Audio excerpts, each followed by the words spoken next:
Welcome back to another episode of Infidelity Tales Lab. We're thankful for your continued viewership. Before we begin, tell us, where in the world are you watching from? We love knowing our global reach. Now, let's dive into today's story. Chapter 1. The Warning. Trent Westfall didn't believe in coincidences. 15 years in military intelligence had taught him that patterns always told a story if you knew how to read them. So when his wife Amara mentioned a 3-day pharmaceutical conference in Boston, the fourth emergency work trip in 2 months, the hairs on the back of his neck stood up. "I wouldn't go if it wasn't critical," Amara said, not meeting his eyes as she packed her overnight bag. "The Novex trials are entering final phase, and Dr. Donaldson needs all hands on deck." Trent nodded, his face betraying nothing. "The kids will miss you. I'll bring them something special," she replied, checking her phone again, the 7th time in 20 minutes. After 12 years of marriage, Trent knew Amara's tells. The slight flush creeping up her neck. The way she tucked her auburn hair behind her ear when crafting a lie. The careful distance she maintained as she kissed his cheek goodbye. After dropping Amara at the airport, Trent returned to their sprawling colonial home in the Connecticut suburbs. Rain lashed against the windows as he tucked the twins, Brielle and Blake, into bed. 7 years old and already too perceptive for their own good. "Daddy, read us a story," Brielle pleaded, her dark eyes, just like her mother's, wide and innocent. "Not tonight, princess. Daddy has some work to finish," Trent said, smoothing her hair. Later, in his home office, Trent reviewed security footage from his company, Westfall Protection Services. At 42, he'd built a reputation as the man corporations called when they needed problems to disappear quietly. His clients valued his discretion and ruthless efficiency. Few knew about his classified missions before he'd gone private. A crack of thunder shook the house around midnight. Trent was cross-referencing flight manifests when his office door creaked open. The twins stood there in matching dinosaur pajamas, wide-eyed and trembling. "Daddy," Blake whispered, clutching his sister's hand. "We need to hide." Trent immediately went on alert, his body tensing. "What's wrong, buddy?" The twins exchanged a frightened glance before Brielle spoke. "We saw Mommy's secret papers. Your name had a red X." "What papers?" Trent asked, keeping his voice calm. "In Mommy's desk. There were pictures of you and a list of names. Yours had a red X." Blake's bottom lip quivered, and there was a calendar with today's dates circled. A cold chill ran down Trent's spine. He'd known something was wrong, but involving the children crossed a line he hadn't anticipated. "When did you see this?" he asked. "Yesterday. We were playing hide-and-seek," Brielle admitted. "Mommy got really mad when she caught us." Trent led the twins to the kitchen for hot chocolate, his mind racing. As he reached for the light switch, the entire house plunged into darkness. "Daddy," Blake whimpered. "It's okay," Trent whispered, reaching for the gun he kept holstered at his ankle. Probably just a storm, but Trent knew better. The security system should have switched to backup power immediately. "Come here," he whispered, pulling the twins close. That's when they heard it. The basement door bursting open, followed by heavy footsteps on the stairs. Chapter 2. Blood Ties. Trent had seconds to react. He scooped up the twins and silently moved to the pantry, where he'd installed a hidden panic room years ago. As the door sealed shut behind them, the twins huddled against him in the dark. "Not a sound," he whispered, activating the surveillance system that gave him eyes on every room in the house. 3 men in tactical gear moved through the house with military precision. These weren't random burglars. They knew the layout and were heading straight for his office. "Who are they?" Blake whispered. "Bad men," Trent answered simply. "But they won't find us." On the monitors, Trent watched as the intruders tore through his office, grabbing his laptop and files. Their leader spoke into a radio. No sign of the target or the children. Proceeding to secondary locations. Trent's blood ran cold. They weren't just after him. They wanted the twins too. Once the intruders departed, Trent accessed the secure server where all his home surveillance footage automatically uploaded. He watched footage from earlier that day, seeing Amara enter his office with another man, a tall figure with salt and pepper hair that Trent recognized immediately. Russell Parnell. Not a pharmaceutical executive as Amara had claimed, but the CEO of Helix Dynamics, a defense contractor that had aggressively pursued Trent's company for acquisition last year. The footage showed Amara opening Trent's safe and photographing documents. The betrayal hit him like a physical blow. "We need to go somewhere safe," Trent told the twins, packing essentials into a go bag. "And we can't tell anyone, not even Mommy." "Is Mommy in trouble?" Brielle asked. Trent chose his words carefully. "Mommy made some bad choices. We need to make sure those bad men don't find us while I fix things." They slipped out through a tunnel that connected the panic room to the garage, where Trent kept an unmarked vehicle with untraceable plates. As they drove through the stormy night, Trent called the one person he still trusted. "Cal, it's me. Protocol Blackfish is in effect." Calvin Reese had been Trent's spotter in Afghanistan, saving his life more times than either could count. Now he ran a remote hunting lodge in the Adirondacks that doubled as a safe house.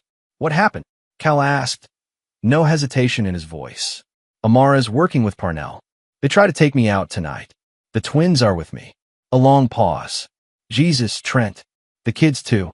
They know something, Cal. They saw documents with my name marked for elimination. The guest cabin is stocked. I'll run interference." By dawn, they reached the lodge. As the twins finally fell asleep in the cabin's loft, Trent connected to his secure network and began piecing together the truth. Amara had first met Russell Parnell 8 months ago when Helix approached Westfall Protection about merger. The digital trail revealed hundreds of encrypted communications between them. Hotel reservations. Joint offshore accounts recently opened. But most damning was a document outlining Westfall's classified government contracts, information only Trent and Amara had access to. They weren't just having an affair. They were systematically dismantling his life to take his company.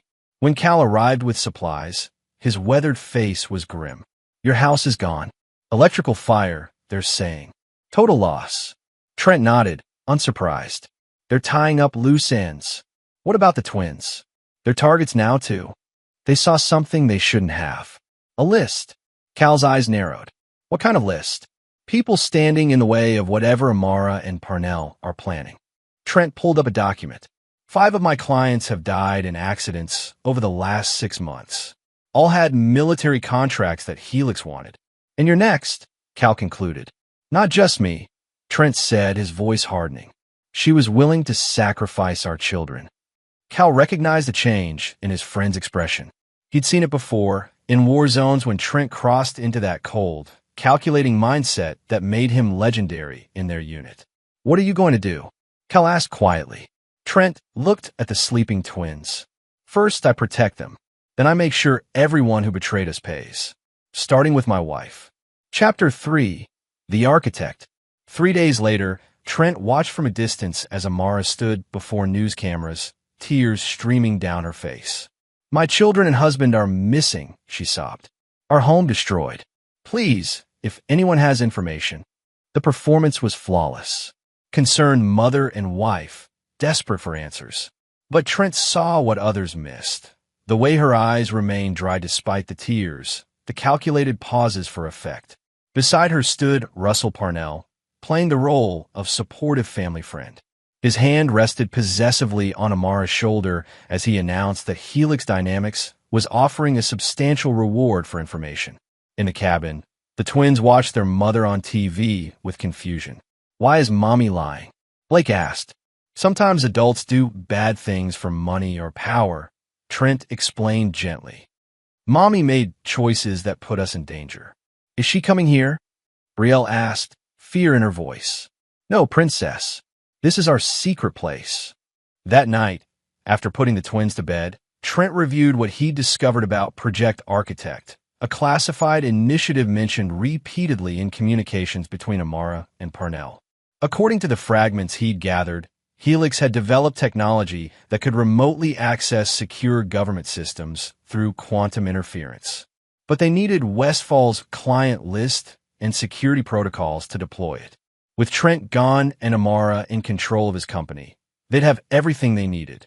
Cal returned from town with news. "The feds are involved now. Missing persons, suspected foul play." Amara is pointing fingers at your competitors. She needs me officially dead to take control of the company, Trent said. And she needs the twins as her cover story. The grieving widow raising her children alone. So what's the play? Cal asked. I need to become a ghost, Trent replied. Someone who can move between worlds without being seen. He opened a secure case containing passports, credentials, and cash. His insurance policy from his covert operations days. I need you to get a message to Director Harlow at the DOJ. She needs to know about Project Architect before it's deployed. Cal looked uncertain. You trust her? I trust her ambition. Taking down a defense contractor attempting to breach government systems would make her career. And Amara? Trent's eyes hardened. She doesn't get a quick ending. I want her to lose everything, piece by piece, until she's standing alone with the ruins of her betrayal. The twins. Trent looked toward the loft where his children slept. They deserve better than either of us. Once this is over, my sister will raise them. They'll never be safe as long as they know what they saw, Cal pointed out. I know, Trent said quietly. That's the price of survival. Some memories need to be buried. The next morning, Trent sat the twins down. We're going on a special trip. You'll stay with Aunt Shannon for a while. What about you, Daddy? Brielle asked. Daddy has to fix some problems. Bad people are trying to hurt us, and I need to stop them. Because of the Red X? Blake asked. Trent nodded. I need you both to be brave, and I need you to forget about the list and the Red X. Can you do that for me? The twins nodded solemnly, too young to understand the full weight of what their father was asking. That night, as a private plane carried the twins to Shannon's remote Montana ranch, Trent activated a secure phone. Nash, he said when the line connected. I need your expertise. It's time to collect on Beirut. Siobhan Nash had been the CIA's top psychological warfare specialist before an operation went sideways. She owed Trent her life, and they both knew she'd been waiting for his call. Who's the target? She asked. My wife.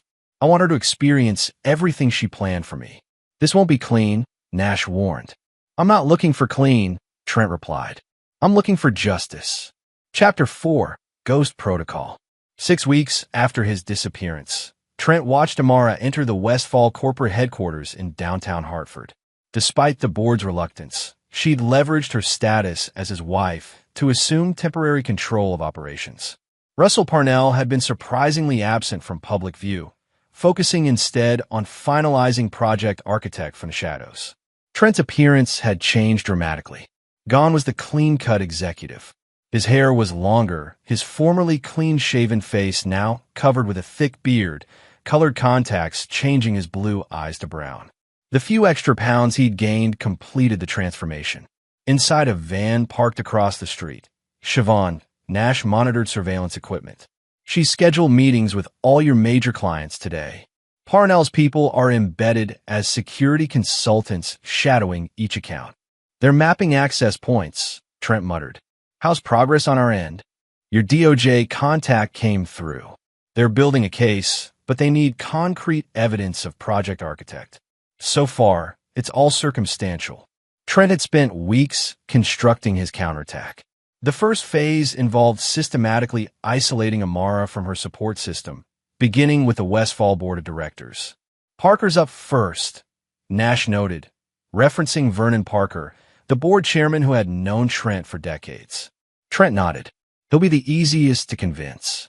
Later that evening, as Parker walked to his car in the deserted parking garage, a figure emerged from the shadows. Hello, Vernon. Parker nearly collapsed at the sight of Trent. My God, you're alive. The police, your wife. My wife tried to have me killed, Trent said calmly, along with my children. Parker stared in disbelief. That's impossible. Amara has been devastated. An act, Trent interrupted, handing Parker a flash drive. Everything you need to know is here. Helix Dynamics is using my company as cover for a cyber weapon called Project Architect. Amara gave them access. If this is true, Parker began. When the FBI contacts you tomorrow, you'll know it's true. Until then, keep acting normally. Lives depend on it. One by one, Trent reached out to trusted board members. By the end of the week, Amara arrived at work to find herself locked out of the executive floor. Security escorted her to a meeting where the board presented evidence of her duplicity in corporate espionage. The first phase of Trent's plan was complete. Amara had lost the company. But what she didn't know was that her nightmare was just beginning. Trent watched from his surveillance post as Amara frantically called Parnell, who refused to answer. Her carefully constructed world was starting to crumble. That night, as Amara entered her hotel room, she'd been too ashamed to return to what remained of their home. She found an envelope on her bed containing photos of her with Parnell, dates and locations documented meticulously. A single red X was drawn across her face. Nash observed through hidden cameras as Amara's composure finally broke. She's terrified, she noted, but not remorseful. She doesn't know what remorse is, Trent replied. Yet, the next morning, headline news reported Russell Parnell's sudden resignation from Helix Dynamics amid rumors of financial impropriety. His accounts had been frozen pending investigation. Trent's second target had fallen. You've cut off her resources, Nash observed. What's phase 3? Isolation, Trent replied. We turn everyone against her until she has nowhere to run. And Parnell? Trent's expression darkened. He's being handled separately. In a remote cabin in rural Vermont, Russell Parnell awoke to find himself bound to a chair. His head throbbed from the sedative that had been in his drink the night before. Hello, Russell. Parnell's eyes widened in terror as Trent stepped into the light. This isn't possible, he whispered. You're dead. Reports of my death were greatly exaggerated, Trent said, pulling up a chair. We have a lot to discuss, starting with why you targeted my children. I never, Parnell began. Don't insult me with denials, Trent cut him off. The twins saw the list. My name with a red X. They were witnesses you couldn't afford to leave alive. Parnell's face paled. It was Amara's idea. She said they'd found documents. I wanted to wait, but she insisted we move immediately. My wife, Trent said softly, suggested killing our children. She said it would look like an accident. The fire. Parnell swallowed hard.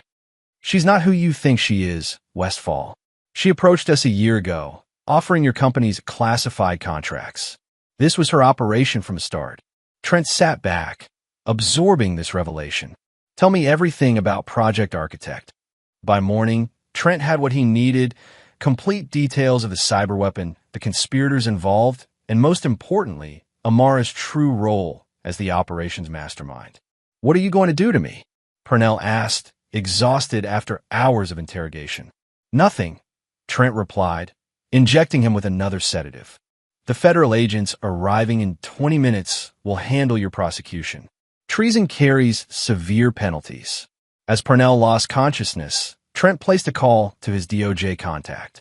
You'll find Parnell and all the evidence you need at these coordinates. Project Architect has been neutralized. And your wife? Director Harlow asked. She's my concern, Trent replied. Just keep my name out of the official record. The world still thinks you're dead. Westfall. Let's keep it that way.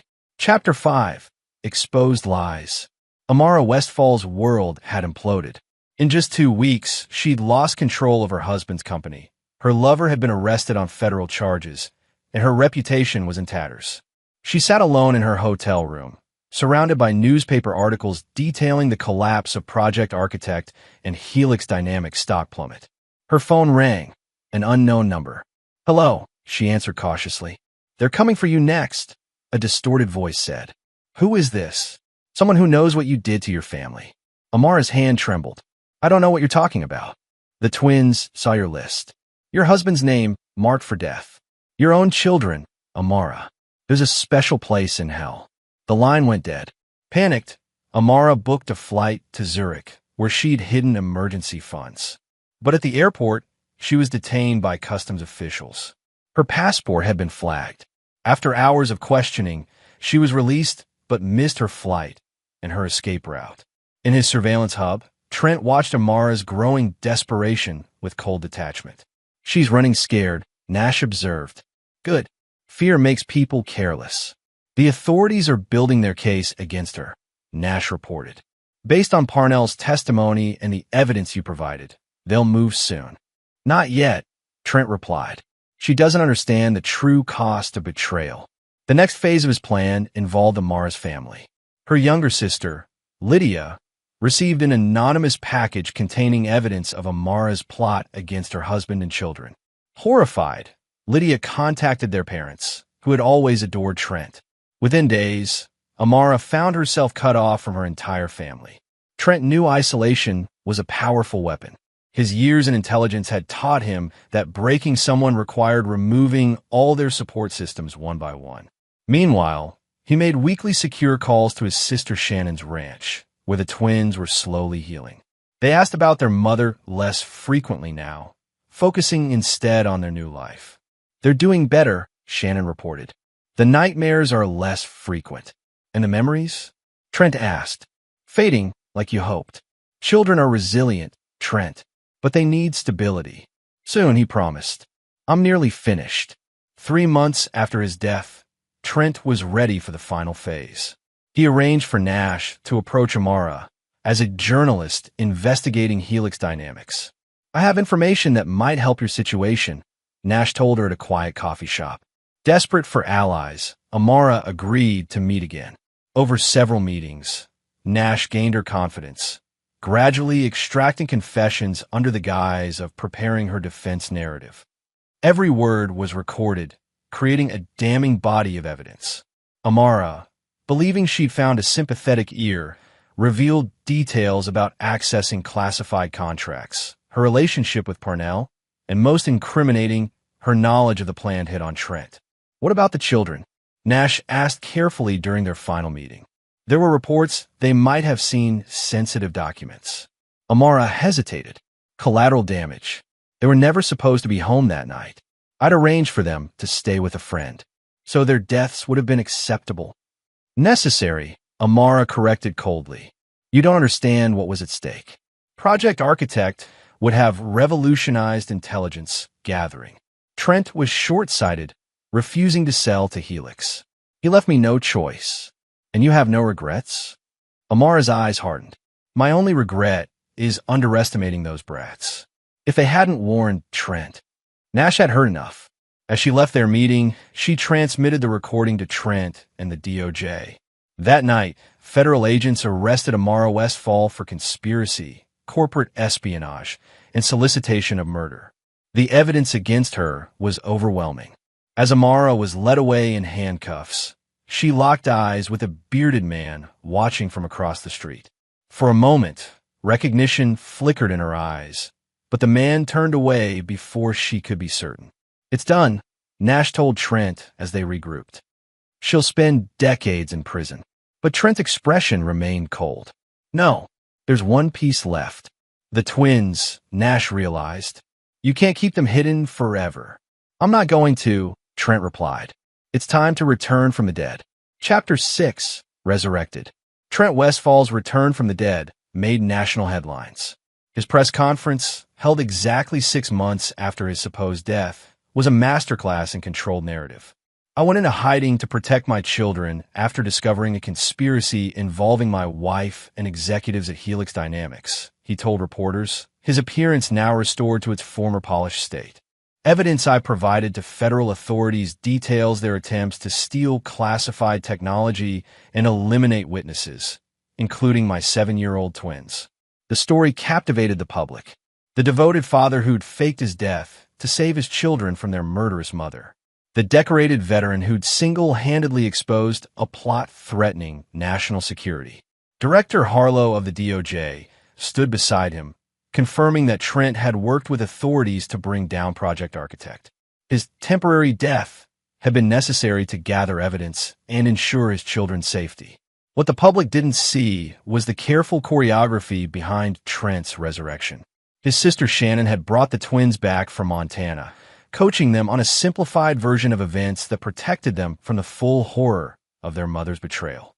"Your mom made some bad choices and worked with bad people," Shannon explained gently.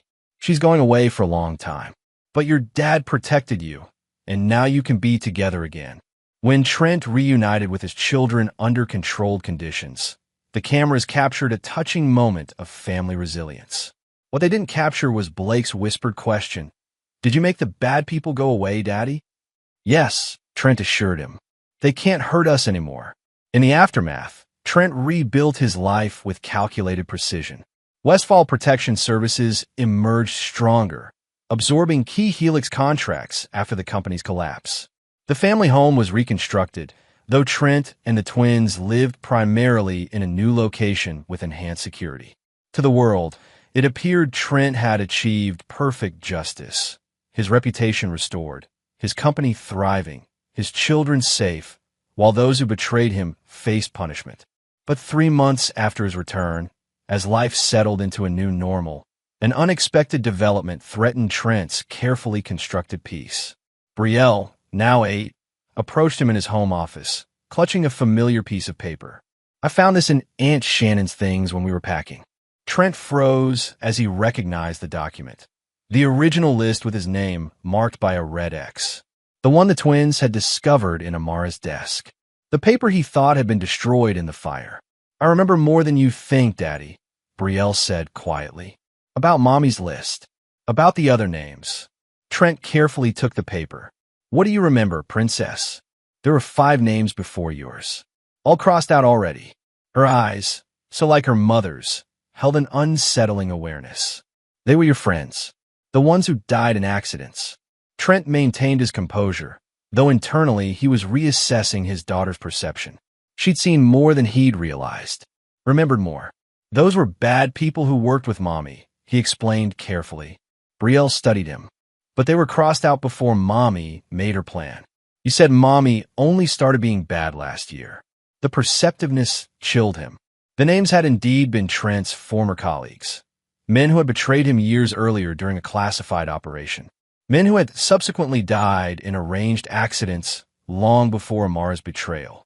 "Sometimes adults tell simplified stories to protect children," Trent said carefully. "Like how you said you were hiding from bad men," Blake added, appearing in the doorway. "But really, you were hunting them."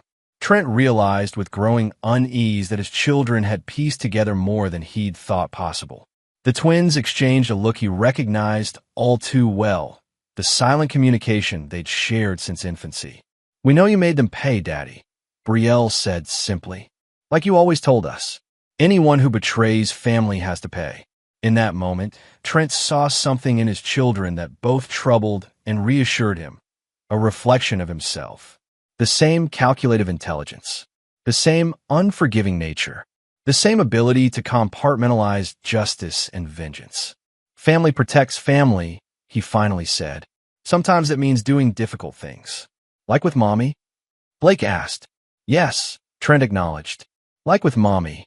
The twins seemed satisfied with this answer, but as they left his office, Trent understood that his children weren't simply victims he'd rescued. They were observers who'd learned from his example. The realization carried both pride and concern. That night, he called Cal from a secure line. "We have a complication. The twins remember more than I thought." "How much more?" Cal asked. "Enough to connect dots I didn't want connected. They've inherited my perspective on betrayal. Like father, like children," Cal remarked.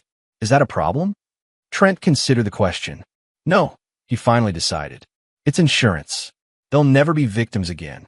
But as he hung up, Trent couldn't dismiss a lingering concern. The twins' awareness meant his work wasn't finished. There were still loose ends, people who knew too much about his methods, his past operations, his true nature. People like Siobhan Nash, who had witnessed every step of his retribution against Amara. People who might someday pose a threat to his family. Trent opened his safe and removed a fresh sheet of paper. Methodically, he began writing names, people who knew his secrets, people whose existence complicated his future. At the top of the list, he wrote Siobhan Nash. And beside it, he drew a small red X. Chapter 7, Dangerous Legacy. 1 year after Trent Westfall's resurrection, life had assumed a deceptive normalcy. The twins excelled in their new private school. Westfall Protection Services had expanded internationally, and Trent's reputation had evolved from successful businessman to legendary survivor.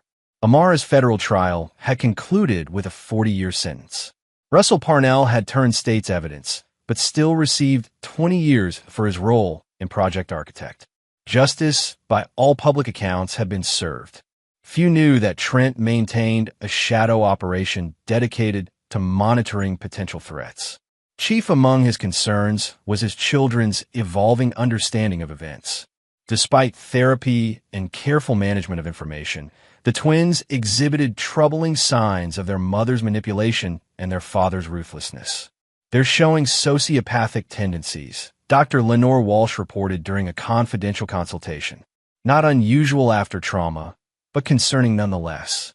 Brielle in particular displays calculated behavior toward peers who cross her. Define calculated, Trent asked. She doesn't lash out immediately. She waits, observes weaknesses, then exploits them.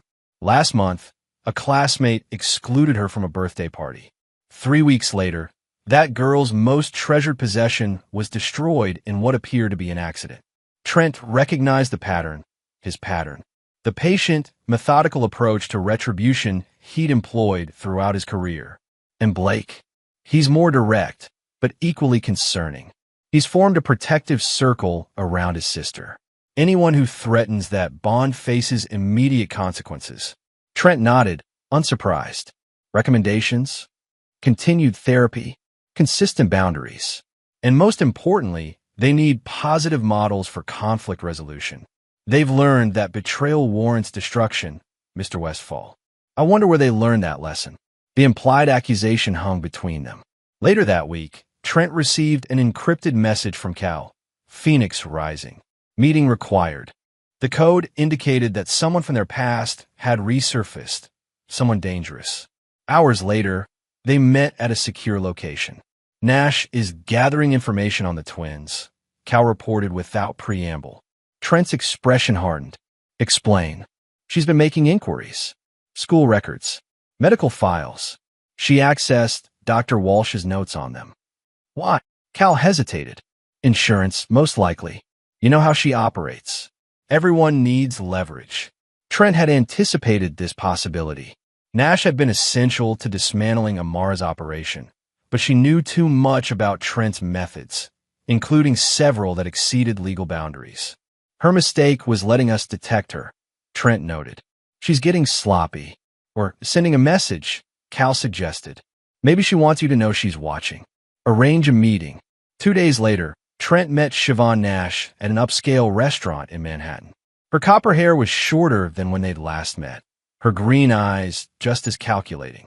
The twins are thriving, she said after they ordered, though their psychological evaluations suggest some troubling patterns. Trent didn't react to the provocation. You've been busy. Insurance, she confirmed.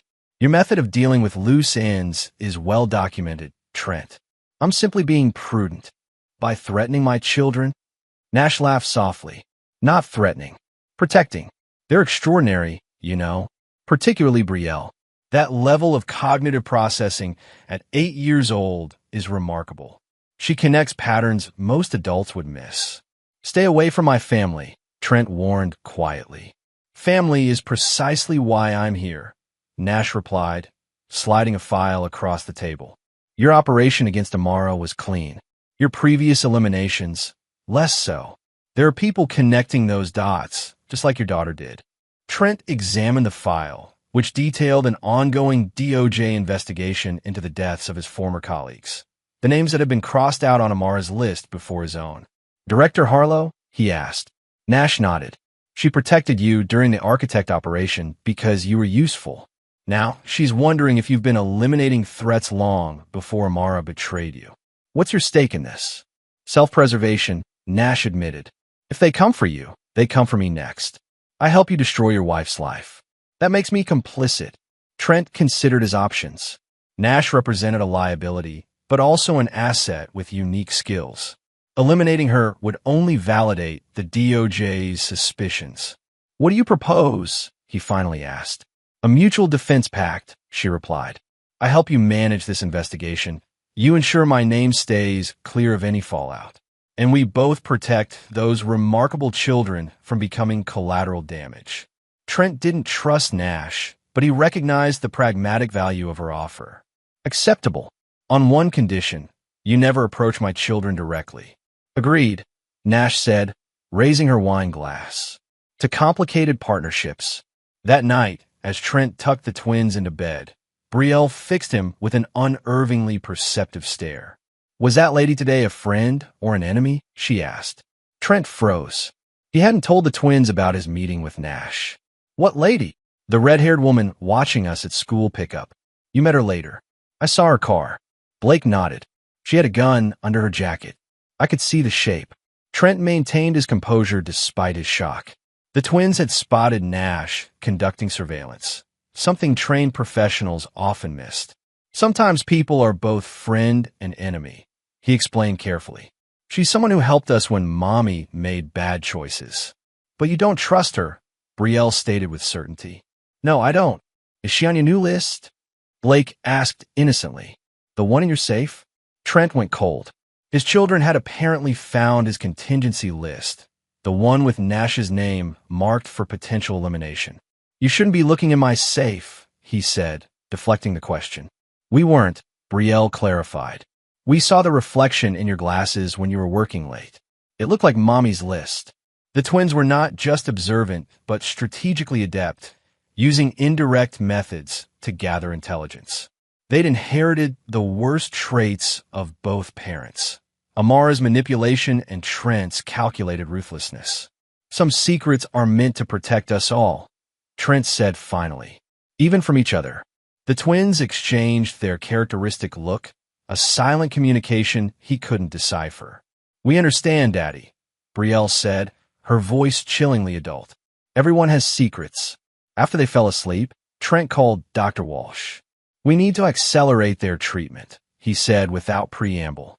"Did something happen?" she asked. "They're becoming too much like me," he admitted, perhaps the first honest self-assessment he'd ever shared. "And that can't happen." Chapter 8, Betrayal Inherited.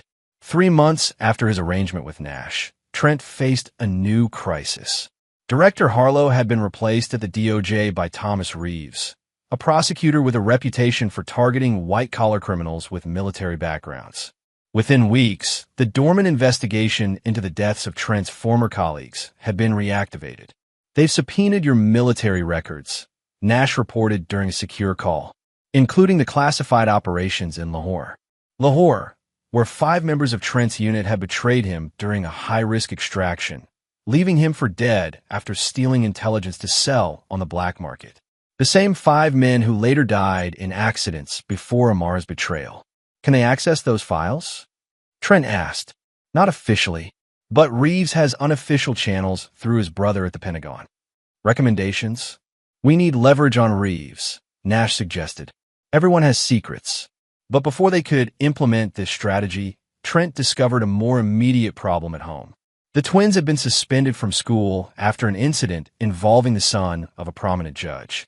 The boy had allegedly bullied Blake, pulling down his pants in the locker room. 2 days later, the boy suffered a severe allergic reaction during lunch. Campus security footage showed Brielle near the boy's food, but nothing conclusive. When confronted by school administrators, the twins had maintained perfect solidarity, neither confirming nor denying involvement. "This isn't just childhood retaliation," Dr. Walsh warned after the incident. "This was calculated risk assessment, execution, and contingency planning. They determined the exact amount of allergen needed to cause distress without risking death." "How could they know that?" Trent asked, disturbed. "Brielle has been spending considerable time in the school library's medical section, and they both closely observed your methodical dismantling of their mother's life. They're applying your lessons, Mr. Westfall." That evening, Trent confronted the twins directly. "Did you put something in Connor Reeves' food?" he asked calmly. The twins' expressions remained neutral. "Why will we do that?" Brielle asked. "Because he humiliated Blake. Because you believe betrayal requires punishment. Isn't that what you taught us?"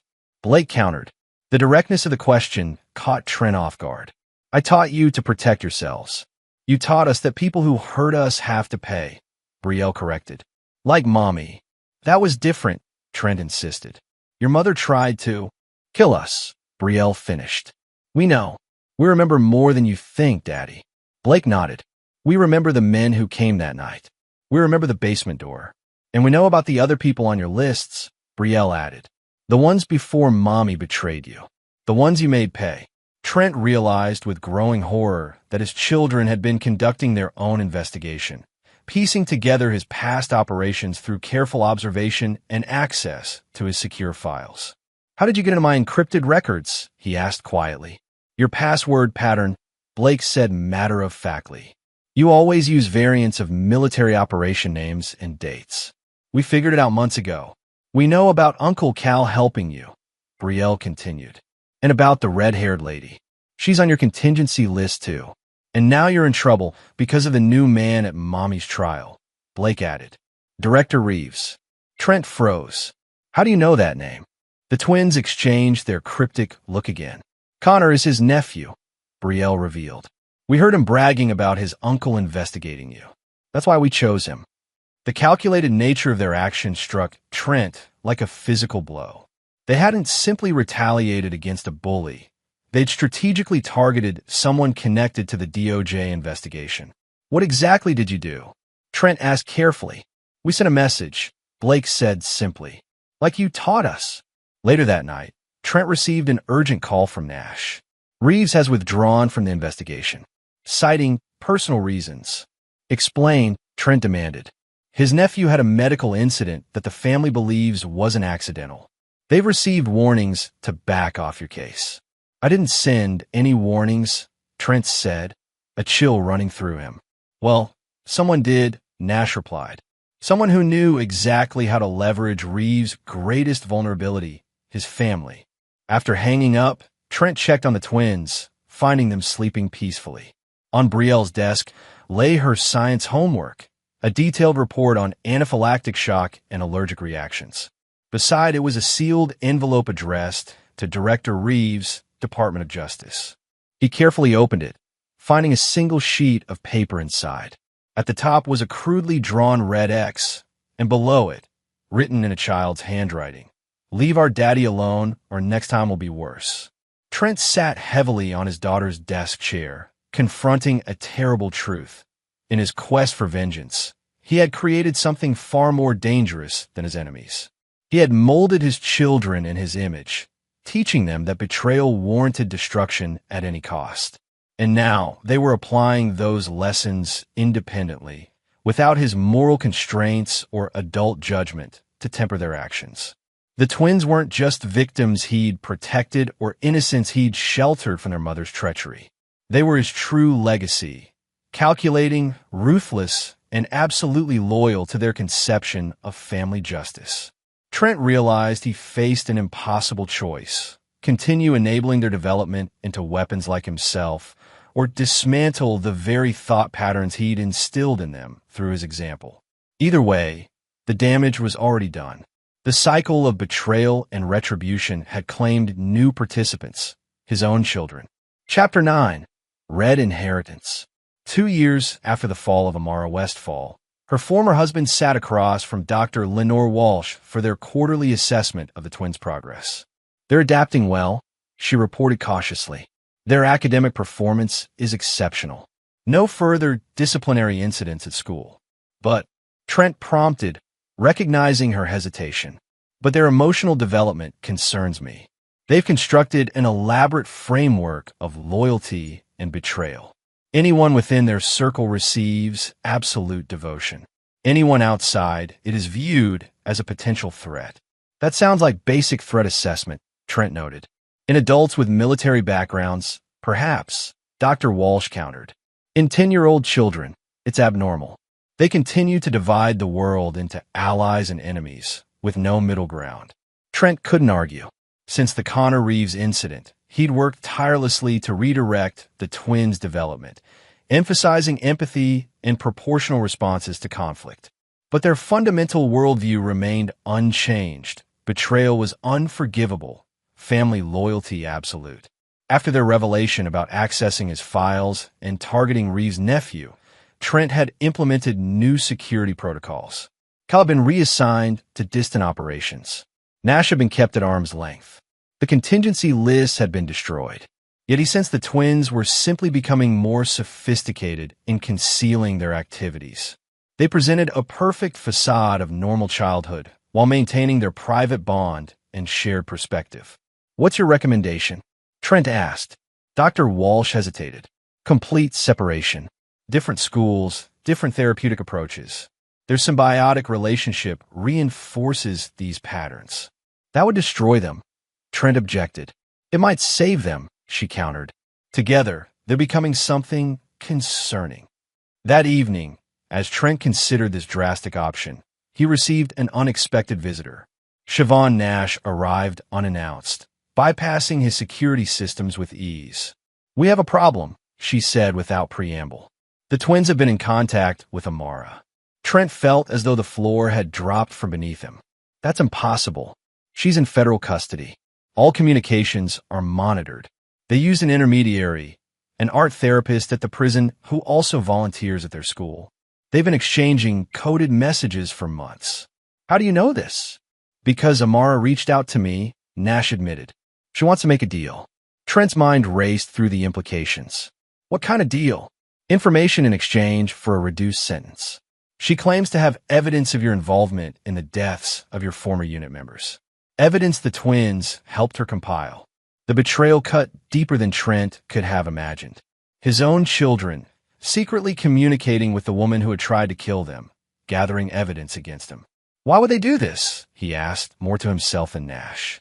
"Because she's their mother," Nash replied simply. "And because she's convinced them you've lied about everything. That the night of the break-in was staged. That you manipulated them to turn against her.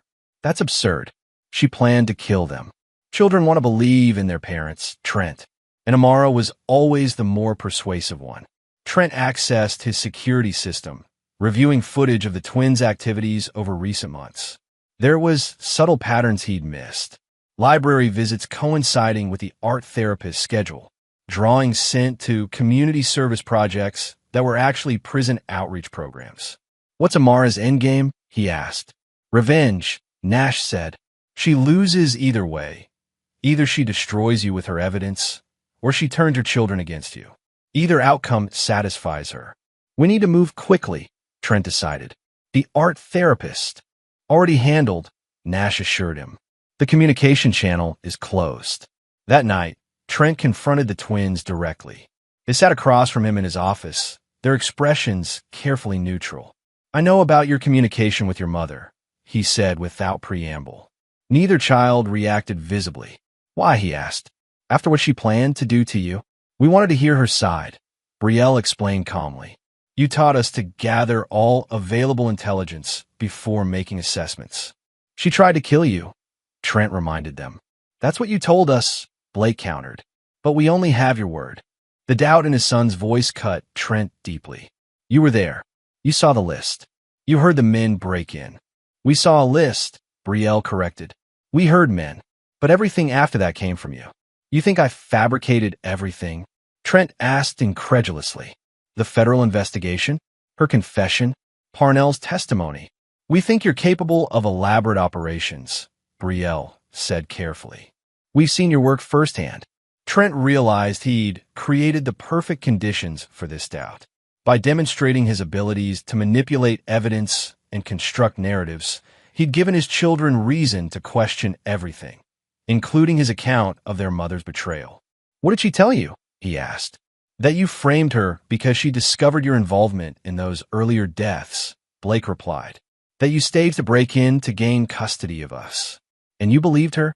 The twins exchanged their characteristic look. "We believe that everyone has secrets," Brielle said. "Including you, Daddy." In that moment, Trent recognized that his children had become perfect weapons, not loyal to him or to Amara, but to their own conception of truth and justice. They had learned from both parents' examples to trust no one completely, to verify everything independently. "What would convince you?" Trent asked finally. "The truth," Brielle replied simply. "All of it. No more protected files. No more lies." Trent weighed his options. The twins had already demonstrated their ability to access his secured information. They'd shown willingness to act independently based on their own judgment. Continuing to withhold information would only push them further from him, potentially toward Amara. "Very well," he said finally. "The complete truth." Over the next several hours, Trent revealed everything: his military operations, the betrayal by his unit members, their subsequent eliminations. He explained how Amara had discovered his past and used it as leverage to partner with Parnell. He provided unredacted files, surveillance footage, and audio recordings that proved Amara's guilt beyond question. The twins absorbed everything with unsettling calm. "So both our parents are killers," Blake observed when Trent finished. "I've eliminated threats," Trent corrected. "People who betrayed oaths and endangered lives." "Like Mommy," Brielle noted. "She betrayed you, so she had to pay." "Yes, and now we betrayed you by contacting her," Blake added. "So what happens to us?"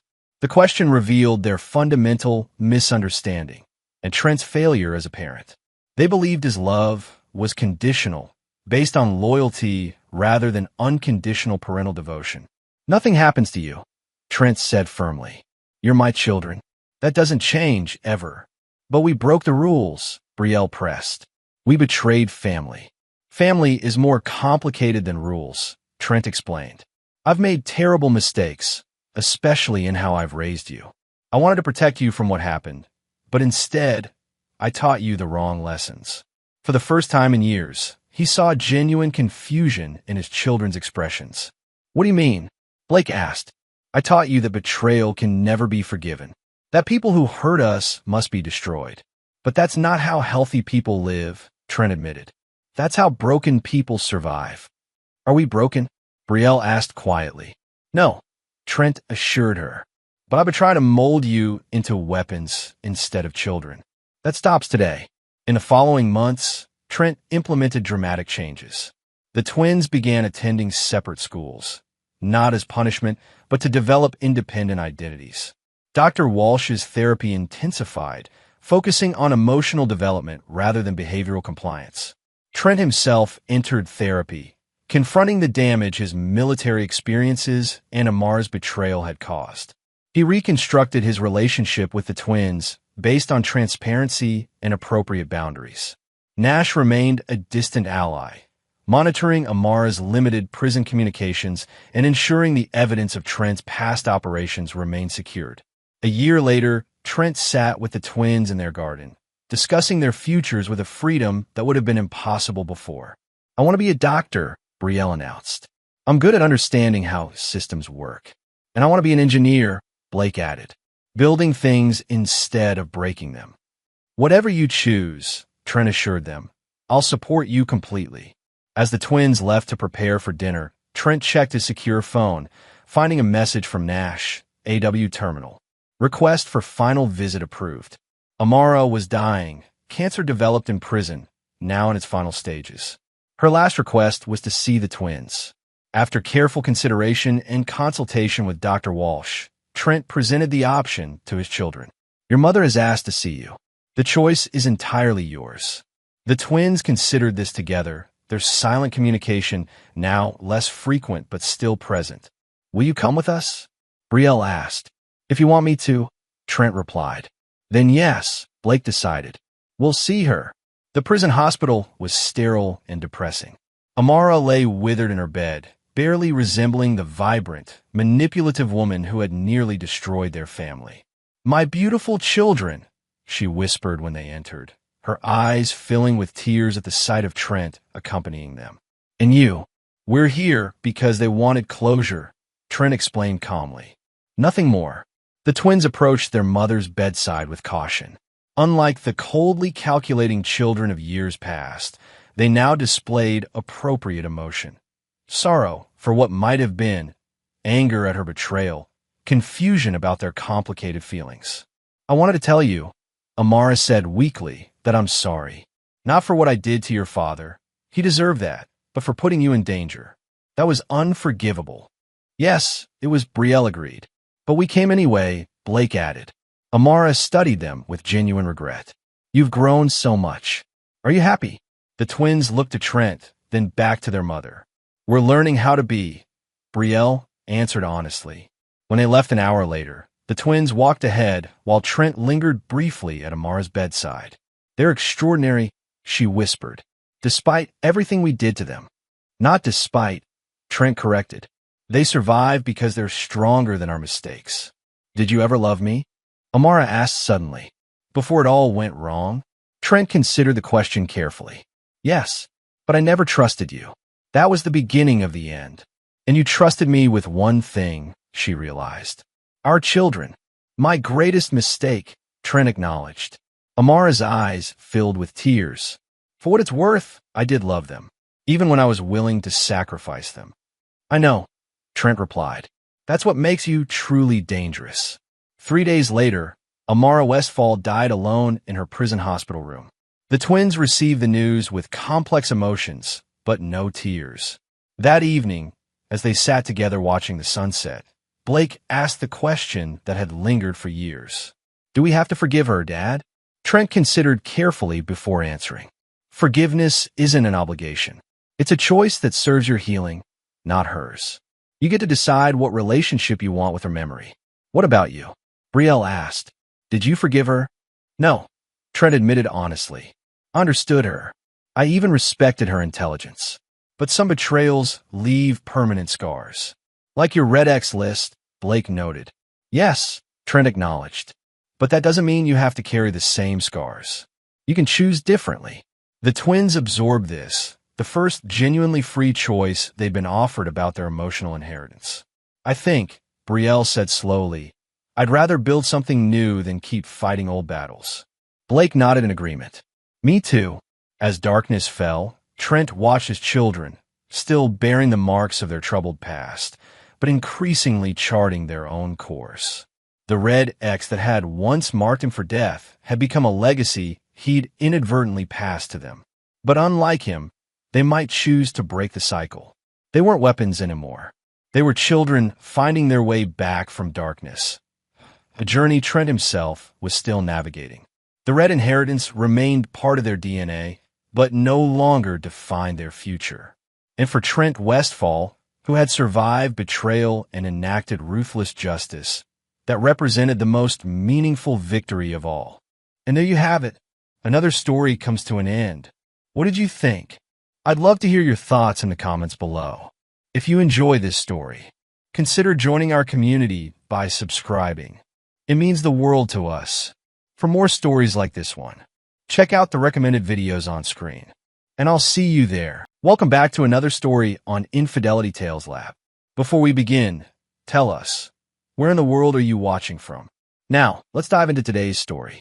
Spencer Church watched his 7-year-old son, Toby, blow out the candles, the boy's face glowing with pure joy. The backyard was filled with kids running around, parents chatting, and the smell of grilled burgers. Spencer had spent the entire morning setting up the bounce house, stringing up decorations, making sure every detail was perfect. Being a father was the one thing he'd always gotten right. His wife, Casey, stood across the yard, phone in hand, barely watching. She'd been distant for months now. Late nights at work, hushed phone calls, cold shoulders. Spencer had noticed, but convinced himself it was stress. After 12 years of marriage, he still wanted to believe in them. Maybe he was a fool for it. The doorbell rang. Spencer frowned. All the guests had arrived.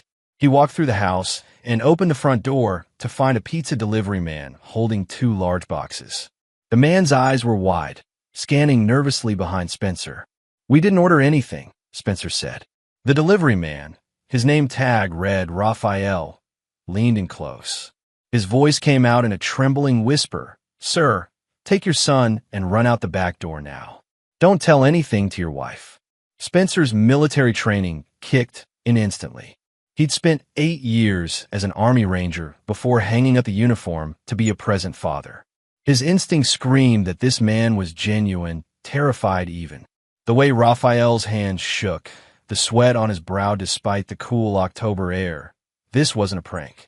Give me 30 seconds, Spencer whispered back. White Honda in the driveway. Raphael nodded once, sharp and quick. Spencer walked back through the house with measured steps, his heart hammering. His mind raced through possibilities, threat, danger, emergency. He trusted his gut, and his gut said run. He stepped into the yard where Toby was opening presents. Toby, buddy, come here, Spencer called out calmly. Grandpa just called. Emergency. Casey's head snapped up. What? Your dad didn't. Stay with the guests, babe. We'll be right back. Spencer scooped up Toby and moved toward the back gate before Casey could respond. His son looked confused, but didn't protest as Spencer carried him through the back alley, around the block, and into Raphael's waiting Honda. The car peeled away as Spencer looked back once at his house, his life shrinking in the distance. "What the hell is going on?" Spencer demanded, holding Toby close in the back seat. His son was crying now, scared and confused. Raphael's eyes met his in the rearview mirror. "Your wife was going to kill you today. Both of you. I have proof." Spencer's blood turned to ice. "Start talking. Now." Raphael pulled into a grocery store parking lot and turned around. His hand trembled as he pulled out a folder from the passenger seat. "My name is Raphael Ruiz. 8 years ago, my brother Mateo married your wife. 6 months later, he was dead. Heart attack, they said. He was 31 and healthy." Spencer's mind reeled. "Casey was married before me. She told you she wasn't, didn't she?" Raphael's voice was bitter. "She got $200,000 from his life insurance. I knew something was wrong, but I couldn't prove it. I've been watching her ever since. When she married you, when your son was born, I kept my distance. But 3 months ago, she took out $1 million life insurance policy on you and your son." Jesus Christ. Spencer felt sick. Raphael continued pulling out photos. "She's been having an affair with a man named Shane David. He's got a record, fraud, assault. I followed them, recorded conversations. They planned to poison you today at the party. Something in your drink that would trigger a heart attack within hours. Make it look natural. Then your son later. Make it look like a tragic accident after losing his father." Spencer stared at the photos. Casey and a muscular man with a beard kissing in a parking garage, meeting in a motel. The images burned into his brain. "Why tell me now? Why not go to the cops?" "I tried. I went to the police 2 weeks ago with everything I had. You know what they said? Circumstantial. No hard proof. My brother's body was cremated. No evidence. These pictures show an affair, not murder conspiracy. They need her to actually commit the crime. So, you were going to let me die to catch her?" "No." Raphael's eyes flashed. "I was going to warn you before, but she moved up the timeline. I only found out about the birthday party plan yesterday. I work part-time for that pizza place. I used their uniform to get to your door without suspicion." Spencer looked down at Toby, who had quieted down, trying to understand the adult conversation. His son, his baby boy. Casey was going to murder their child. The rage that filled Spencer Church in that moment was cold, calculated, and absolute. This wasn't the hot anger of a betrayed husband. This was the tactical fury of a soldier who'd been trained to eliminate threats. And Casey Church had just become the biggest threat to his son's life. "I need everything you have," Spencer said, his voice deadly calm. "Every photo, every recording, every piece of evidence. And then I need you to help me do something that the law can't." Raphael's eyes widened. "What are you thinking?" Spencer's jaw clenched. "I'm thinking my wife wants me dead for money. So we're going to give her exactly what she wants and make sure she pays for it with everything she has." Spencer took Toby to his father's house in the next county. Ex-Marine, trustworthy, asked no questions. "Take care of him for a few days, Dad. I'll explain later." Back in Raphael's car, Spencer studied everything. Bank statements showing Casey draining their joint account into a separate one. Recordings of phone calls between Casey and Shane plotting the accident. Timestamps, locations, patterns. "There's more," Raphael said grimly. "I did deeper research. My brother wasn't her first husband either. Before Mateo, there was a guy named Eric Clements in Nevada. Married for 1 year, died in a suspicious house fire. She got $50,000 from that one." Spencer's hands clenched into fists. "She's a goddamn black widow. Serial killer is more accurate. The problem is proving it. Fire investigators in Nevada called it accidental. My brother's death was ruled natural causes. She's been careful, spacing them out, moving states. Until now, she got greedy, went for $1 million, and escalated the timeline."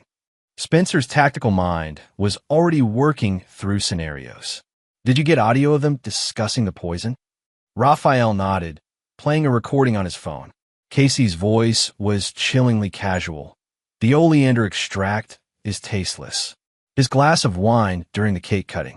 He'll feel chest pains within 2 hours, dead by morning. They'll think it's cardiac arrest. And the boy, Shane's voice asked, next week, drowning accident at his friend's pool party. Tragic. Spencer had heard enough. He turned away, fighting the urge to vomit. This woman had shared his bed, raised his son, smiled at him every morning while planning his murder. Here's what we're going to do, Spencer said, his voice steady despite the storm inside him. We're going to give Casey and Shane exactly what they think they want. I'm going to die, but I'm going to do it on my terms, and when they make their move, we'll have them on something the police can't ignore. You're going to fake your death? Not exactly. Spencer pulled out his phone, scrolling through contacts. I still have friends from my Ranger days. Guys that know how to run operations outside the usual channels. We're going to stage a scenario where Casey and Shane reveal their whole plan, caught on video, with multiple witnesses, doing something that can't be explained away. He dialed a number. Saul? It's Spence. I need the old team. Yeah, I know it's been 5 years.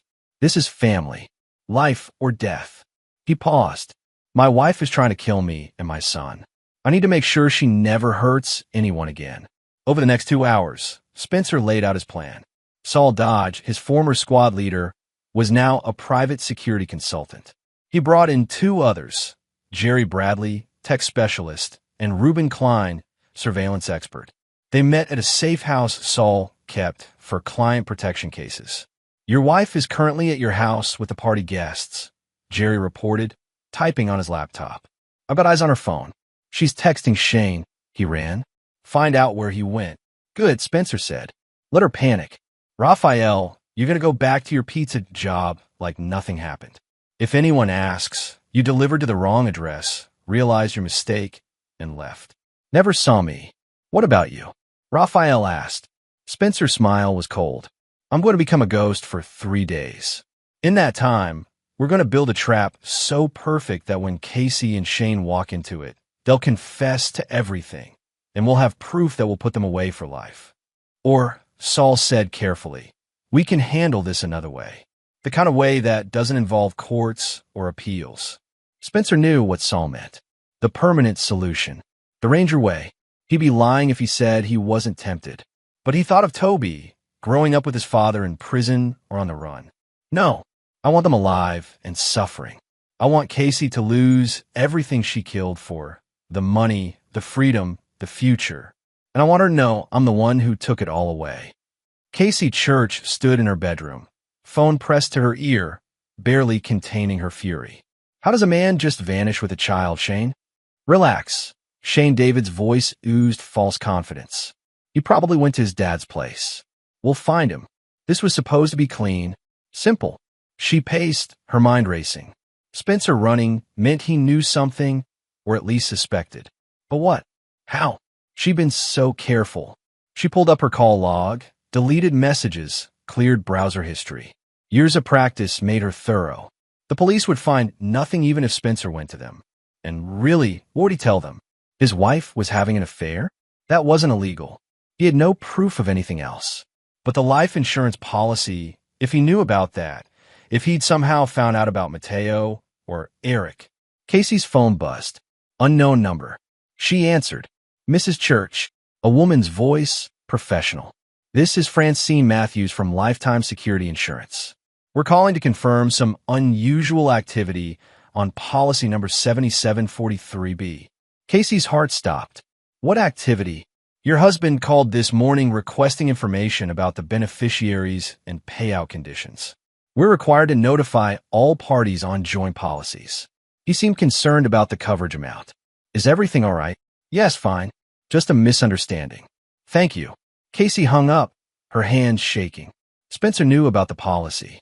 Somehow he knew. She dialed Shane immediately. We have a problem. He knows about the insurance. Shit. How? I don't know. But if he knows that, he might know more. We need to move faster. Or we back off. Wait for things to cool down. No. Casey's voice was sharp. I've invested 12 years in this marriage. I'm not walking away with nothing. We stick to the plan, but we accelerate. If he's at his father's place, we go there tonight. And do what exactly? Casey's smile was venomous. Car accident. Rural road. Late at night, Father and son in the car with Spencer. Tragedy strikes family. 3 funerals. I'm the grieving widow. $1 million payout, plus our joint assets, the house, everything. You're talking about killing his father too? Do you want the money or not, Shane? Because I can find another partner if you're getting cold feet. Silence on the line, then I'm in. Tonight. But this is the last one, Casey. After this, we disappear, split everything, and go our separate ways. Agreed. Casey had no intention of honoring that agreement, of course. Shane would have an unfortunate accident of his own once the money cleared. She'd learned that lesson after Eric. Never share the payout. What Casey didn't know was that Jerry Bradley was recording every word, and Spencer Church was listening from the safe house with a smile that could freeze blood. She's going after Dad, Spencer said quietly. We need to move him. Now. Saul was already dialing. I'll have a protection detail at his house in 20 minutes. Your father and son will be in a secure location before sundown. And Casey, we let her make the trip. Let her show up to an empty house. We'll have cameras recording everything. Every word, every action. She's building our case for us. Raphael spoke up from the corner. There's something else you should know. I did more digging into Shane David's background. He's got a previous partner he betrayed. Woman named Carrie Carr. She did 5 years for fraud he planned. She's been out for 6 months, and word is she's looking for payback. Spencer's eyes narrowed. Tell me more about Carrie. Carrie Carr sat in a dingy apartment, staring at photos of Shane David. The bastard had walked free while she rotted in prison, taking the fall for his scheme. She'd kept quiet, hoping he'd honor their deal to split the money when she got out. Instead, he'd ghosted her, changed numbers, disappeared, until she hired a private investigator last month and found him shacked up with some rich housewife, playing the affair card, probably running the same cons he'd run before. Her door buzzed. Carrie grabbed the knife on her table. Prison habits die hard. And checked the peephole. A man in a suit, professional-looking, alone. Who is it? My name is Saul Dodge. I represent someone who has a mutual problem with Shane David. I'd like to offer you a deal. Carrie opened the door a crack, chain still on. I don't know any Shane David. Yes, you do. You did 5 years in Clearwater Federal for him. And right now, he's planning to steal $1 million with his new partner, Casey Church. I'm guessing you'd like to see him pay for what he did to you. Carrie's eyes narrowed. Then she opened the door. Come in. Spencer watched the video feed from Saul's meeting with Carrie. The woman was rough around the edges, but sharp, angry, and motivated, perfect for what he needed. She's agreed to help, Saul reported when he returned. She wants Shane to suffer more than she wants money. Good ally to have. What's her role? Jerry hacked Shane's phone. Tonight, Carrie's going to send him messages from a burner that look like they're from Casey. She'll tell him to meet her at a different location than planned, the old Riverside warehouse on Jackson Street. Abandoned, no witnesses. And Casey gets the real location, your father's actual house. But we'll have your dad and Toby safe in a hotel. The house will look lived in, lights on, cars in the driveway. When she shows up to commit murder, we'll have her on camera trespassing, armed with intent. That's enough for arrest. And once she's in custody, we'll get her flip on Shane, or vice versa. Raphael added, I've also contacted authorities in Nevada about Eric Clement's case. With the new evidence of a pattern, they're reopening the investigation. Spencer felt the pieces falling into place. But something nagged at him. Casey was smart, experienced at this. She wouldn't walk into an obvious trap. We need to make it believable, Spencer said. She needs to think she's winning, that I'm vulnerable. Jerry, send a message from my phone to my father. Make it sound panicked. Say I'm coming there tonight, that I found out something terrible, that I need his help. Make sure Casey can intercept it. You want her to know you'll be there. I want her to think I'm emotionally compromised, making mistakes, running scared. Predators attack wounded prey. Let her think she has the advantage. Ruben pulled up surveillance footage. She's on the move. Left her house 20 minutes ago. Driving north. Toward my dad's place. She took the bait. Spencer felt cold satisfaction. Saul, position your team. Raphael, you're with me.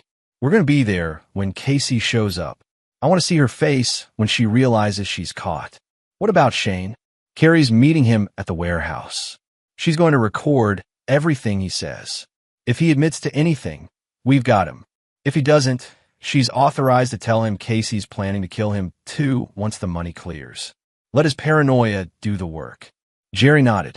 I've got both locations wired with audio and video. Everything's streaming to cloud storage and local backups. Even if they destroy equipment, we'll have copies. Spencer checked his watch. It's 8 p.m. By midnight, this is over.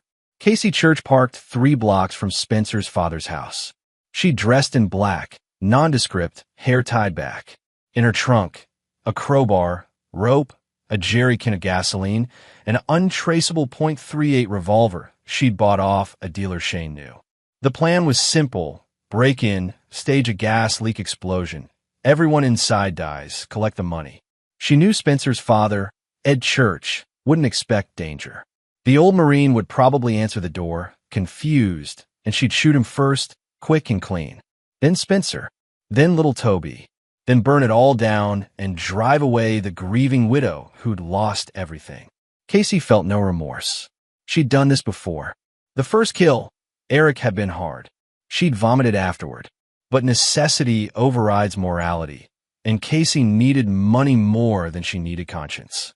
Mateo had been easier. By now, Spencer was just a task to complete. She crept toward the house. Lights were on downstairs. She could see shadows moving. Perfect. She circled to the back door, tested the knob, locked. The crowbar made quick work of it, the crack of wood barely audible. Inside, she heard voices from the living room. Spencer's voice, tense, talking to his father. Her heart raced with anticipation. She pulled the gun from her jacket and moved down the hallway. Can't believe she'd do this, Spencer's voice drifted out. 12 years, Dad. 12 years of lies. Son, we'll figure this out. You and Toby are safe here. Casey rounded the corner into the living room, gun raised. The room was empty. A laptop sat on the coffee table, playing an audio recording. Spencer and his father's voices on loop. The realization hit her like ice water. She spun around to run. The lights blazed on. Spencer stood in the doorway, very much alive, flanked by 4 men she didn't recognize. Video cameras pointed at her from 3 angles. Hello, Casey, Spencer said, his voice dead calm. I believe you're looking for me. Casey raised her gun, but Saul moved faster, disarming her in a practiced motion that left her on the floor, wrist twisted painfully. Let me go. I'll scream. I'll say you attacked me. Spencer knelt down, showing her his phone, video footage of her breaking in, weapon drawn, recorded phone calls plotting murder. Scream all you want. The police are already on their way. Raphael called them the moment you broke the door. You're being arrested for attempted murder, breaking, and entering. And guess what? Nevada reopened Eric Clement's case. They found evidence of arson that wasn't natural. And they're exhuming Mateo Ruiz's body for toxicology. Casey's face went white. You can't prove anything. I can prove everything. Your phone records, bank accounts, the life insurance policy you try to cash in. Shane's already in custody, by the way. He got arrested at the warehouse, trying to assault the woman he framed years ago. He's singing like a bird, Casey. Told the police everything. How you planned it all. How you've done it before. How you were going to kill your own son. Tears streamed down Casey's face. Not from remorse, Spencer noted, but from rage of being caught. I gave you the best years of my life. You gave me lies and poison. You planned to murder my child. Spencer stood up, looking down at her with contempt. The woman I married never existed. You're just a killer who got sloppy. Sirens wailed in the distance, growing closer. I hope the $1 million was worth it, Casey, because you're going to spend the rest of your life in prison thinking about what you lost. At the warehouse, Shane David had a gun to his head, not from Carrie, but from his own hand, shaking as police surrounded him. Carrie had played her role perfectly, recording everything, getting him to confess to multiple frauds and to Casey's murder plots. Paranoia, making him spill everything. She was going to kill me. Shane screamed at the officers. After we got the money, I have proof. I'll testify. I'll tell you everything. Detective Winnie Lane lowered her weapon. Put the gun down, Mr. David. We got everything on recording already. We know about all of it.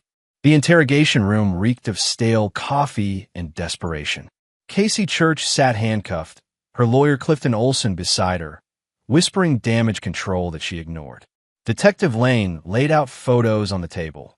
Eric Clement's burned house, Mateo Ruiz's death certificate, bank statements, recorded phone calls. We've got Nevada, New Mexico, and now here. 3 murders. 3 insurance payouts. You want to talk about patterns? Casey stared at the wall, refusing to speak. In the adjacent room, Shane David was already talking, desperate to cut a deal. I didn't know about the others. Just this one. She said Spencer was abusive, that she needed help escaping, that the insurance was just security. I swear. Spencer watched through one-way glass, Raphael beside him. He's lying, Raphael said quietly. Men like Shane always know. They just pretend they don't when they're caught. Doesn't matter. He's confessing to conspiracy to commit murder. That's life in prison, even if they believe he didn't know about the others. Detective Lane entered their viewing room. Mr. Church, the DA wants to talk to you about testifying. This is going to trial, probably 2 trials, actually. Shane's lawyers will want separate proceedings. I'll testify to everything. I want her to see me on that stand, alive, with my son safe, and I want her to know she failed. There's something else, Lane said carefully. We found evidence that Casey was pregnant, about 6 weeks along. Spencer's stomach turned. Shane's child, presumably. DNA will confirm. She'd planned to pin it on you, probably, if you'd lived. Another victim of her scheme, an unborn child. The cruelty of it staggered Spencer. Even a child was just a tool to her. 3 weeks later, in the courtroom, Spencer sat in the witness stand, facing Casey across the room. She looked smaller now, stripped of her masks, wearing an orange jumpsuit instead of designer clothes. The prosecutor, a sharp woman named Maria Davison, walked him through everything: the marriage, the discovery, the escape, the evidence. Casey's lawyer objected repeatedly, but the evidence was overwhelming. Mr. Church, Davison asked, did you ever suspect your wife was capable of murder? Spencer looked directly at Casey. No, the woman I married was kind, loving, a good mother. I thought we had a real life together. I was wrong. That woman never existed. The person sitting there is a stranger who wore my wife's face and plotted to murder my son. Casey's lawyer stood. Objection. Emotional testimony, Your Honor. I'll allow it, Judge Israel Michael ruled. The witness is answering the question. As Spencer stepped down, Casey finally spoke, her voice a hiss. You took everything from me. Spencer stopped, turned back. No, Casey, you threw everything away. I loved you. Toby loved you. You had a real family, and you were willing to destroy it for money. That's on you. The trial lasted 6 weeks. The evidence was damning. Recordings, testimony from Raphael about his brother's death, forensic evidence from Nevada about Eric's case, phone records, bank statements showing the pattern of marriages and insurance payouts, Shane's testimony detailing the murder plot. The jury deliberated for 3 hours. We find the defendant, Casey Marie Church, guilty of 3 counts of first-degree murder, conspiracy to commit murder, attempted murder, fraud, and arson. Casey showed no emotion as the judge sentenced her. Life in prison without the possibility of parole, 3 consecutive life sentences to be exact, 1 for each husband she'd killed or attempted to kill. Shane David got 40 years for conspiracy and accomplice to attempted murder, his cooperation earning him a slightly reduced sentence, but not freedom. The house felt different now. Spencer walked through rooms that had held so much deception, deciding what to keep and what to burn. Most of Casey's things went to charity. He wanted no reminders. But Toby's room stayed the same. His son didn't need more change. Toby was in therapy, processing the trauma. The boy knew his mother had tried to hurt them, but Spencer and his therapist worked to help him understand without destroying him. It was a delicate balance. Dad! Toby appeared in the doorway, clutching a stuffed bear. Can Raphael come to dinner again? Spencer smiled. Raphael Ruiz had become an honorary uncle to Toby, stopping by regularly, helping with homework, playing catch in the backyard. The man who'd saved their lives was now family. Yeah, buddy. I'll call him. Spencer's phone rang. Saul Dodge. Hey, Spence. Just checking in. How are you guys holding up? Day by day. Some days are better than others. Listen, I've got a proposition. My security firm is expanding. We're looking for someone with your skill set, tactical planning, threat assessment, protection details. You'd be good at it, and the hours are flexible. You could be there for Toby. Spencer considered it. His old job in marketing fell hollow now. But protecting people, helping families like his avoid danger, that felt right. Send me the details. I'm interested. After hanging up, Spencer found Toby sitting on the back porch, looking at the sky. He sat beside his son. You okay, kiddo? I miss Mom. Not the real Mom, I guess. The one I thought she was. I know. I miss her too. The woman we thought we knew. Are all people fake like that? Spencer pulled his son close. No. Most people are exactly who they seem to be. Good. Honest, trying their best. We just got unlucky. But we're safe now, and we're going to be okay. Because you're smart and brave. Because we have people who love us, and we're stronger together. 6 months later, Spencer stood at Mateo Ruiz's grave with Raphael. They'd finally gotten him a proper headstone with his real story.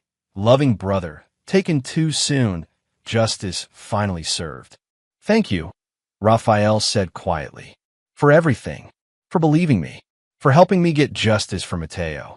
You saved my son's life. That's a debt I can never repay. It's not a debt. It's family. You, me, Toby, we're family now. Forged in fire, maybe, but family nonetheless. They stood in silence for a moment, then Raphael spoke again. You hear about Carrie Carr? What about her? She got a job at a victim advocacy center, helping people who've been betrayed by partners or framed by accomplices. She's turning her experience into something good. Spencer nodded. Good for her. Everyone deserves a second act. Even you. Spencer thought about it. Yeah, even me. This isn't the life I planned, but it's the life I've got. Toby's happy. I've got purpose in my work, and the people who tried to destroy us are locked away. I call that a win. 2 years after Casey's conviction, Spencer received a letter from the prison. Casey wanted to see him. He almost threw it away, but something made him keep it. After talking with his therapist and thinking it through, he decided to go, not for her, but for himself. To close the final chapter, the prison visiting room was stark, institutional. Casey was escorted in, looking older, harder. Prison had stripped away the last of her masks. This was who she'd always been underneath. They sat across from each other, separated by a table and a chasm of betrayal. Why did you come? Casey asked. Closure. I need to understand, even if I can never forgive. Casey laughed bitterly. Understand what? That I'm a monster? That I killed people for money? You already know that. I want to know why. What turned you into this? For the first time, Spencer saw something real in her eyes. A flicker of humanity, however damaged. My first husband, Eric, he was supposed to be my real start. New life, new chances. Then I found out he was millions in debt, had gambling problems he'd hidden. The house was mortgaged 3 times over. I was pregnant, terrified, broke. The fire, it started as an accident, honestly. I fell asleep with a candle burning while he was passed out drunk. But when I woke up and smelled smoke, I had a choice. Wake him and save him and spend the rest of my life drowning in his debt, or walk away and collect the insurance. You chose murder. I chose survival. And the $50,000 felt like salvation. It was the first time in my life I wasn't drowning. Then it was gone. Medical bills from the miscarriage, starting over. I met Mateo, and he was sweet, kind, everything Eric wasn't. But 6 months in, same story, debt, secrets, another man who'd lied to me. By then, I knew how easy it was. How clean. And me? Casey's eyes met his. You were supposed to be real. The last time, I told myself I'd actually try with you. But then you wanted a child, wanted to build a life, and I saw the same pattern. Money going out, bills piling up, the walls closing in. Shane offered a solution, and I took it. I always take it because it's the only way I know to breathe. Spencer felt a wave of sadness. Not for Casey, but for the damaged person she might have been before choosing murder. You could have asked for help, gotten therapy, faced your problems instead of killing people. Maybe, but this is who I am now, and I'll die in here, and maybe that's what I deserve. She paused. How's Toby? Don't. Spencer's voice was sharp. You don't get to ask about my son. You try to kill him. I know. But I did love him in my way. I loved you both, as much as someone like me can love anything. That's not love, Casey. That's possession. Love protects. Love sacrifices. What you did was the opposite. Spencer stood to leave. Casey called out, Spencer, are you happy? He turned back. I'm getting there. About my son, my health, my freedom, and people who actually care about us. About everything you try to take. So yeah, Casey, I'm happy. And that's the best revenge I could ever have. Outside the prison, Raphael was waiting in the parking lot. How'd it go? It's over. Really over. She's a broken person who broke herself. And I'm done carrying any piece of that with me. They drove back toward the city, toward home, where Toby was waiting with Spencer's dad, probably arguing about what movie to watch. Normal family chaos. The kind Spencer had once taken for granted, but would never undervalue again. Spencer's phone buzzed, a text from Saul. New case. Family in danger. Need your expertise. Interested. Spencer looked at the message, then at the road ahead. He'd found his purpose, protecting people, stopping predators like Casey before they could destroy families. Using his skills, his experience, his pain to make sure others didn't suffer the same fate. He texted back, send the details. I'm in. The car merged onto the highway, the prison shrinking in the rearview mirror until it disappeared completely. Spencer Church had survived a predator, protected his son, and found a new path forward. The scars would always be there, but they no longer defined him. He was a father, a protector, a survivor, and he was finally truly free. Epilogue. 3 years later, Toby Church ran across the soccer field, scoring the winning goal in the championship game. Spencer cheered from the stands, surrounded by Raphael, Saul, and his father. His team from the security firm had become extended family. People who showed up, who cared, who stayed. Casey was still in prison, appeals denied, sentence upheld.